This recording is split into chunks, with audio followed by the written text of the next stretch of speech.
Dans cette vidéo, je vais vous expliquer pourquoi je n'ai pas passé l'agrément AMF, pourquoi j'ai fait la formation mais j'ai décidé de ne pas aller jusqu'au bout, parce que durant cette formation, j'ai découvert 3 gros problèmes et je vais vous partager ces problèmes dans cette vidéo. Donc j'ai commencé à investir à partir de mai 2021 et 2 ans après, donc mai 2023, j'ai commencé à avoir de bons résultats et j'ai partagé ces résultats à mes amis et mes amis ont voulu investir avec ma méthode. Je leur ai partagé de façon non officielle mes résultats, comment ils pouvaient faire, etc. Et aussi on commençait à avoir de bons résultats en bourse. Une idée a commencé à germer, c'est de me dire pourquoi je ne pourrais pas faire des vidéos sur YouTube et commencer à un peu partager ma façon d'investir. Comme ça, si je peux rendre riche plein de gens, ce serait cool. Bon. Mais à partir de ce moment-là, il y a eu comme un syndrome de l'imposteur où ma façon d'investir, je l'ai appris dans les livres, je n'ai jamais eu vraiment de certificat ou de diplôme dans l'investissement. Donc je me suis dit, peut-être je dis quelque chose que je ne sais pas, peut-être je ne vois pas un problème, etc.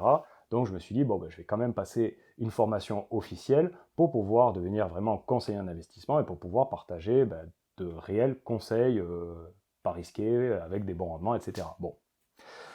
Et donc, j'ai commencé à m'inscrire à cette formation et j'ai reçu un document d'à peu près entre 100 et 150 pages que je devais apprendre pour passer après un examen et être conseiller en investissement. Et le premier problème que j'ai remarqué, c'est que 80% de ce document sont des règles juridiques. C'est-à-dire que je sais maintenant comment ne pas blanchir de l'argent, comment ne pas faire de délit d'initié, comment protéger avec des murailles de Chine, ça s'appelle, vous verrez sur Internet, l'information et ne pas nuire à la société qui m'embauche. Tout ça pour dire que déjà de 1, il y a eu que 20% sur comment bien investir en bourse. Donc c'était vraiment une introduction sur qu'est-ce que c'est une action, qu'est-ce que c'est une obligation, comment construire un portefeuille, c'est quoi un bilan comptable, c'est quoi une marge nette, etc. Mais c'était vraiment une introduction en fait. Ce que je veux dire par là, c'est que si vous lisez par exemple La bourse pour les nuls, eh bien c'est un livre qui fait plus de 500 pages, vous apprendrez beaucoup plus que faire ce certificat. Et la deuxième chose, c'est ce qu'il faut souligner, c'est que ce certificat n'est pas pour les investisseurs particuliers en fait. C'est si vous voulez travailler dans un milieu bancaire, un milieu de la finance, oui, il vous faudra ce certificat parce que il faut que vous appreniez les règles juridiques pour pas nuire à ce système, on va dire. Mais si vous êtes un investisseur particulier comme moi, vous n'apprendrez pas grand-chose.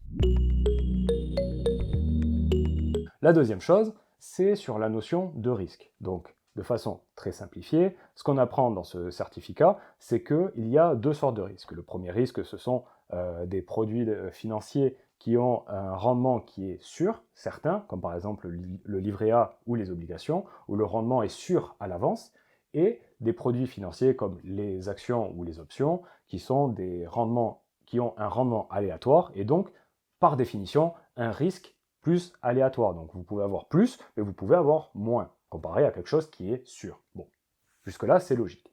Et ce que je veux dire par là, c'est que déjà, de 1, ce qu'on entend sur Internet, c'est que vous devez investir sur un ETF SP500, c'est quelque chose de très diversifié, très sûr, etc. Mais déjà, si vous regardez sur cette grille de risque, il faut savoir qu'un ETF est déjà dans une grille de très risqué, en fait. Quand je dis très risqué, c'est plutôt, donc il note ça de 1 à 7, un ETF SP500, c'est peut-être une note de 4, 5, mais c'est déjà risqué, on va dire, c'est pas du côté peu risqué. Bon. Et la deuxième chose, c'est un manque de contexte, c'est-à-dire que par exemple, on va prendre une obligation d'un pays, par exemple le Venezuela, qui est un pays qui est pas très stable, mais qui offre un rendement qui est sûr, comparé à par exemple une action d'une entreprise large cap, donc qui pèse plus de 10 milliards de capitalisation en dollars, qui est par exemple dans le secteur de l'assurance, donc un secteur qui est très stable, peu volatile, tout ça pour dire que normalement peu risqué, et qui, dans un troisième temps, on a fait une analyse comptable, on sait que c'est une entreprise qui est très rentable, peu endettée, donc avec un bilan assez sain, et sur le papier, dans ce contexte-là, cette formation va vous dire qu'une obligation, donc cette obligation vénézuélienne, est beaucoup moins risquée que cette action. Et du coup, moi, dans ce contexte-là, je trouve que c'est plutôt cette action qui est beaucoup moins risquée qu'un pays qui n'est pas stable, qui peut à tout moment partir partir en folie, faire un coup d'État, etc., etc. Et donc face à ce constat donc, de cette grille de lecture sur le risque, j'ai compris que ma méthode d'investissement ne sera jamais en adéquation avec les conseils qu'on peut avoir sur les conseils en investissement traditionnels. Et donc j'ai tout simplement choisi de ne pas passer l'agrément pour cette raison. Et donc j'ai tout simplement changé mon fusil d'épaule et je ne ferai pas du conseil en investissement dans la méthode ALAR, mais plutôt de la formation. C'est-à-dire que si vous rejoignez la méthode ALAR, vous aurez dans un premier temps une formation à regarder sur comment investir en bourse selon ce que je pense être important, comment faire pour bien appliquer ma stratégie d'investissement. Suite à ça, vous aurez accès à mes résultats, c'est-à-dire au classement des entreprises sur lesquelles je pense qu'elles sont les plus saines et sur lesquelles il faut investir en ce moment. Bon, mais c'est à vous de faire les choix d'investissement, c'est-à-dire que je ne vous dirai jamais achetez ceci, vendez cela, etc. Non, ça sera à vous de faire vos propres choix, c'est-à-dire que deux personnes qui rentrent dans la méthodologie feront des choix différents et auront des résultats différents. Donc à partir de là, c'est pour ça que je dis que ma méthodologie a pour but de tendre vers 20%. Ça veut dire quoi? Ça veut dire que des personnes seront au-dessus de 20%, des personnes seront en dessous de 20%, parce qu'ils n'auront pas fait les mêmes choix. Et tout ça pour dire que, voilà, c'est pour ça que c'est un objectif de moyen et pas de résultat. Personne ne peut vous dire que voilà, vous allez avoir 20% garantie en bourse, et pas moi, parce que comme on a pu le voir, le risque, quand on investit dans des actions, est aléatoire quand même. Donc tout ça pour dire que maintenant vous êtes conscient de toute la situation. Si vous voulez aller plus loin, je vous invite à regarder ma masterclass où je vous explique un peu plus en détail ma méthodologie. Et si ça vous plaît, vous pouvez essayer pendant un certain temps et vous m'en direz des nouvelles.